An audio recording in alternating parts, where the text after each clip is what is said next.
لیکن عقلمند انسان وہ ہے جو یہ جانتا ہو کہ کسی بھی مسئلے کی جڑ تک کیسے پہنچنا ہے اور اسے حل کیسے کرنا ہے۔ دوستوں، آج کی مختصر سی ویڈیو میں ہم آپ کو بتائیں گے کہ کسی مسئلے کی جڑ تک پہنچ کر اسے آسانی سے کیسے حل کیا جا سکتا ہے۔ آج کی اس ویڈیو میں ہم آپ کو بتائیں گے ایک ایسا فارمولا جس کے ذریعے سے آپ اپنے بہت سارے معاملات بہت آسانی سے حل کر سکیں گے۔ دوستوں، اس فارمولے کا نام ہے 5 وائز، یعنی آپ نے کسی بھی درپیش مسئلے کو 5 وائز کے ذریعے سے حل کرنا ہے۔ اور اب ہم آپ کو ایک مثال کے ذریعے سے سمجھائیں گے کہ اصل میں آپ نے یہ کیسے کرنا ہے۔ دوستوں، ایک وقت تھا کہ امریکہ کے دارالحکومت واشنگٹن ڈی سی میں تیار کردہ خوبصورت واشنگٹن مونومنٹ خراب ہوتا جا رہا تھا۔ مونومنٹ کیوں خراب ہو رہا ہے، اس پر ایک ریسرچ ٹیم لائی گئی۔ جب ریسرچ کی گئی تو پتہ چلا کہ اس مونومنٹ کو دھونے کے لیے بہت ہارڈ کیمیکلز استعمال کیے جاتے ہیں، جو کہ اس مونومنٹ کی شکل و شباہت کو بگاڑ کر سٹرکچر میں کمزوری لا رہے ہیں۔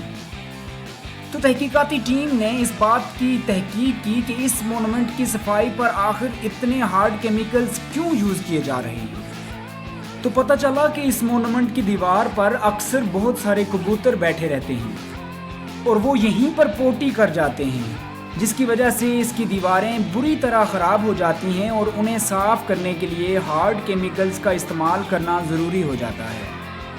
تحقیقاتی ٹیم نے اس بات پر تحقیق کی کہ آخر اتنے کبوتر اس مونومنٹ کی دیوار پر کیوں بیٹھتے ہیں۔ تحقیق سے انہیں پتہ چلا کہ اس مونومنٹ کے ارد گرد بہت سارا گھاس ہے جس پر بہت سارے اسپائڈرز یعنی مکڑیاں ہمیشہ موجود رہتی ہیں، اور کبوتر مکڑیوں کو کھانا بہت پسند کرتے ہیں۔ شاید اسی وجہ سے بہت سارے کبوتر ہر وقت مونومنٹ کی دیوار پر بیٹھے رہتے ہیں۔ اب تحقیقاتی ٹیم نے ایک اور قدم بڑھایا اور یہ جاننے کی کوشش کی کہ آخر مونومنٹ کے ارد گرد اتنے اسپائڈرز کیوں ہیں۔ تو انہیں پتہ چلا کہ مونومنٹ کے ارد گرد مچھروں کا بسیرا ہے اور یہ اسپائڈرز ان مچھروں کو کھانے کے لیے یہاں پر آتے ہیں۔ اب تحقیقاتی ٹیم کے لیے ایک اور چیلنج تھا، اور وہ یہ تھا کہ آخر اتنے مچھر یہاں پہ کیوں آتے ہیں۔ جب اس بات کی تحقیق کی گئی تو انہیں پتہ چلا کہ سورج کے ڈوبتے ہی مونومنٹ کی لائٹس آن کر دی جاتی ہیں، اور ان لائٹس کو دیکھ کر مچھر اٹریکٹ ہوتے ہیں اور وہ مونومنٹ کے ارد گرد آ کر جمع ہو جاتے ہیں۔ اب تحقیقاتی ٹیم نے یہ فیصلہ کیا کہ اس مونومنٹ کو بچانے کے لیے لائٹس سورج ڈوب جانے کے فوراً بعد آن نہیں کی جائیں گی، بلکہ اس کے کچھ وقت بعد یعنی لیٹ آن کی جائیں گی۔ جب لائٹس دیر سے آن کی جائیں گی تو مچھر نہیں آئیں گے، جب مچھر نہیں آئیں گے تو سپائڈرز نہیں آئیں گے، جب سپائڈرز نہیں آئیں گے تو کبوتر ہی نہیں آئیں گے، اور جب کبوتر نہیں آئیں گے تو مسئلے کا حل نکل آئے گا۔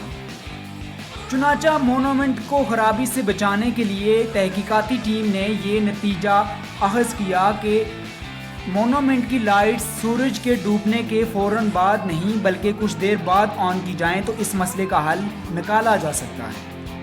چنانچہ تحقیقاتی ٹیم کا فیصلہ مان لیا گیا اور یہ فیصلہ کیا گیا کہ آئندہ مونومنٹ کی لائٹس سورج ڈوبنے کے 2 گھنٹے بعد آن کی جائیں گی۔ دوستو، چند ہی دنوں میں یہ مشاہدہ کیا گیا کہ کبوتروں نے دیوار پر بیٹھنا ختم کر دیا، اور تحقیقاتی ٹیم کا فیصلہ بالکل درست ثابت ہوا۔ دوستو، کون سوچ سکتا تھا کہ اتنے بڑے مسئلے کا حل ایک چھوٹی سی وجہ ہے، یعنی لائٹس کا جلد آن ہو جانا اس مسئلے کی وجہ ہے۔ اب اگر اس مسئلے کی وجہ سے ہٹ کر دیکھا جائے تو مونومنٹ کی شکل میں خرابی اور پھر کیمیکلز، ہارڈ کیمیکلز پر لگائے جانے والے پیسے کا ضیاع، یہ اس کے نیگیٹو پوائنٹس تھے۔ لیکن جب مسئلے کی اصل وجہ پر پہنچا گیا تو وہ اتنی چھوٹی نکلی کہ اسے حل کرنے میں کچھ سیکنڈز اور کچھ منٹس اور کچھ دن لگے۔ دوستوں، مونومنٹ کی حفاظت اور اس کے قائم دائم رہنے کے لیے یہ جو چھوٹی سی ٹیکنیک استعمال کی گئی، اسے 5 وائز ٹیکنیک کہتے ہیں۔ دیکھنے میں تو یہ چھوٹی سی ٹیکنیک ہے، لیکن دنیا کی بڑی بڑی آرگنائزیشنز اپنے بڑے بڑے مسائل حل کرنے کے لیے اس ٹیکنیک کا استعمال کرتے ہیں۔ دوستوں، دنیا میں وہی لوگ کامیاب ہوتے ہیں جو پرابلمز کو فیس کرتے ہیں، انہیں چیلنج کرتے ہیں اور ان کا سلوشن ڈھونڈ کر انہیں سالو کرتے ہیں۔ وہ لوگ جو پرابلم سے آنکھیں چرا لیتے ہیں وہ زندگی میں زیادہ آگے نہیں بڑھ سکتے، کیونکہ زندگی میں آگے بڑھنے کے لیے ڈیر کا ہونا بہت ضروری ہے.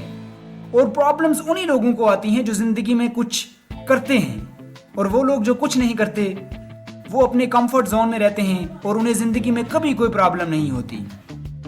دوستو امید ہے آج کی ویڈیو آپ کو پسند آئی ہوگی. جانے سے پہلے ہمارے چینل کو سبسکرائب کرنا مت بھولیے گا. دوستو ہمارے چینل کو سبسکرائب ضرور کیجیے کیونکہ یہ بالکل فری ہے.